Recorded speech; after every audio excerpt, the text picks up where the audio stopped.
नमस्कार सर। हो नमस्कार हजुर म्याडम नमस्कार। आज मेरो नाम तारादेवी भट्ट। हुँ। म कृष्णपुर नगरपालिकाबाट आएकी। हुँ। हजुरको नाम घोचु प्रसाद हो कि? होइन घोचु प्रसाद कसले भन्यो मेरो नाम केशव भट्ट हो। केशव भट्ट। घोचु प्रसाद भन्यो घोचु प्रसाद भन्न सुनेको थिएँ त मैले त। करेन्ट कसलाई लागेको? तपाईँ इन्टरभ्यु लिन आयो कि तपाईँ त्यो मजाक गर्न आयो? मलाई करेन्ट कसलाई लागेको? मलाई नै लाग्यो। घोचु प्रसाद हो नि अरूको नाम त। घोचु मेरो नाम प्रसाद केशवराज भट्ट हो के म्याडम?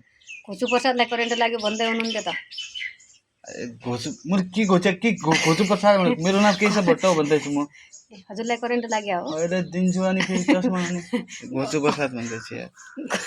करेन्ट दिन के पत्रकारिता गर्न आयो कि तपाईँ मान्छेलाई त्यसो घोचु प्रसाद भन्ने हो? अरे नाम सुनेको थिएन मलाई के थाहा कि हजुरको नाम? भन्नुहोस् के भन्न लागेको तपाईँ? हजुरलाई करेन्ट लाग्यो हो? लाग्यो हो। कति लाग्यो त के भयो?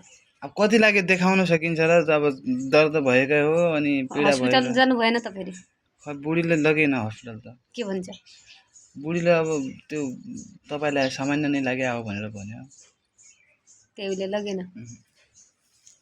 अब ठिक छ त्यसो भएपछि। अब के गर्ने निधो गर्नुभयो त हजुरले? म बिहे गर्ने पदघरमा छु। कोही छ तपाईसँग कन्या? करेन्ट लाग्ने बित्तिकै बिहे गर्नुपर्छ र? अब करेन्ट लागेर बुढीले बचाउने कुरा हो, बचाएन अब के गर्ने त? अब अर्को बुढी खोज्नु परेन मैले?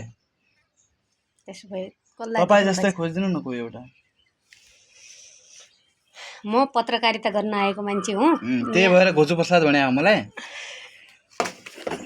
यस्ता करेन्ट अनि अर्को मान्छेको घोचु प्रसाद भन्ने मान्छेलाई उ गर्ने अनि त्यस्तो कसले बनायो तपाईँलाई पत्रकार?